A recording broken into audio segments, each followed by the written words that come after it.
President Bola Tinubu has taken a bold step towards tackling climate change by introducing 100 electric buses and pledging to end gas flaring in the country.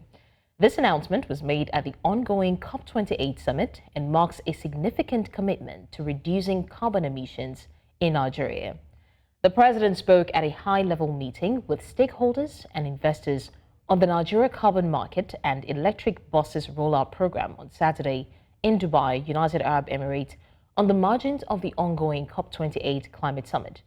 He explained that the strategic initiative was aimed at significantly reducing Nigeria's carbon footprint and modernizing the country's transportation systems as part of a larger effort to position Nigeria and Africa as a pioneering frontier of green manufacturing and industrialization with a focus on natural gas as a transition fuel alongside other renewable energy sources.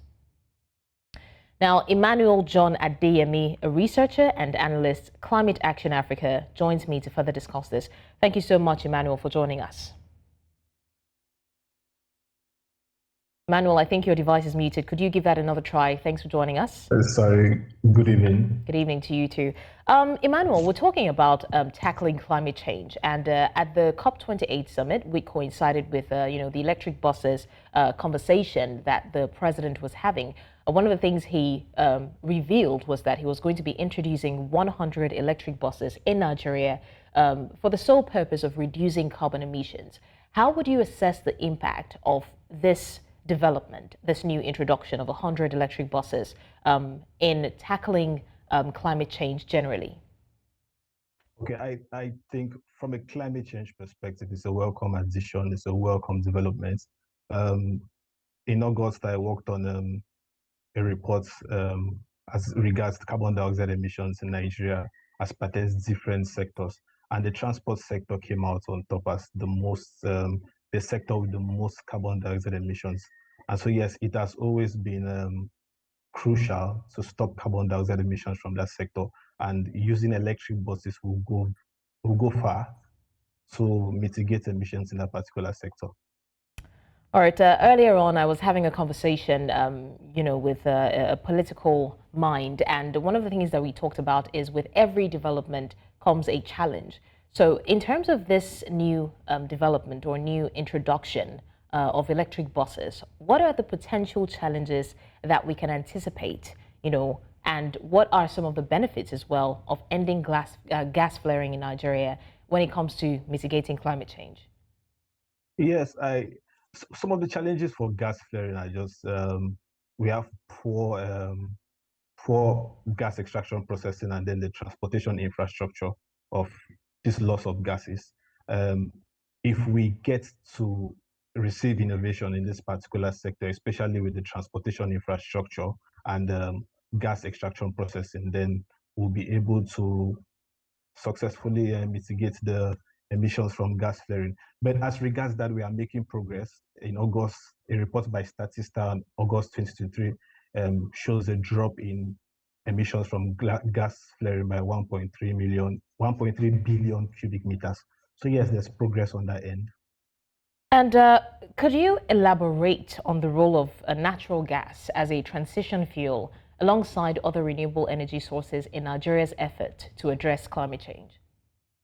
Yeah, for natural gas, a report by the IEA, International Energy Agency, there's no concern with Africa's reliability on natural gas. But we all know with climate change, there's no Swiss knife.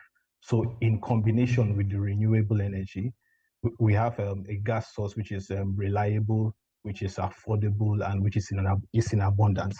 So yes, a consistent investment in that particular sector, in that particular area where there's a combination of our natural gases and renewable energy sources will be able to propel and cut off emissions as regards the energy production sector. Now, Emmanuel, how do we see Nigeria's commitment to positioning itself as a pioneering frontier of green manufacturing and industrialization contributing to global climate action? I mean, we are normally called giants of Africa, or at least that's what we call ourselves. And it's only right that we become front runners as far as concerns that. That's why it was it was met with immense gladness that we were one of the people who backed up the initiative on the 2nd of December, which is just this Friday, as regards a transition to renewable energy by 2030. So yes, it's commendable, and we just hope there'll be more action even after the talk is all done and settled. Yeah, already we understand that there are some strategies in place, that are almost set for motion. But from your own perspective, what are some key strategies or key policies that you would recommend for Nigeria to further enhance its efforts in combating climate change and reducing its carbon footprint? I think some key strategies, we really need to invest in startups who have clean solutions to the climate change problem. They need investments. I know it's hard, but they need these investments, and this investment is going to propel us and give us victory against the whole climate change problem. And I think there needs to be a review of some of these policies, and this review has to come from data. Yeah, it has to be data backed. We cannot just go in and change policies. We have to look at the data. What's the data saying? And if the data is saying, okay, this policy is leading us somewhere, yes, we continue. And if the data shows nothing else, then we can probably drop some policies. But at the end of the day, it has to be data backed. And we have to, the big oil companies and those major emitting companies here in Nigeria need to be held accountable. They are not supposed to just have their way and do stuff. No, they have to be held accountable. If we stamp that authority on them, then yes. All right. We are going somewhere. Okay. Emmanuel, we do understand that when it comes to fighting climate change, it has gotten to the level where every country is responsible to make sure that we reach our sustainable development goals, right? Now, Nigeria is making these steps, taking these actions to reduce carbon footprint. But do you think that as a country, we can do this as a standalone, or do you think that we need international intervention? Do we need external financing to be able to achieve our goals? We need external financing. There's just no way we can do it on our own.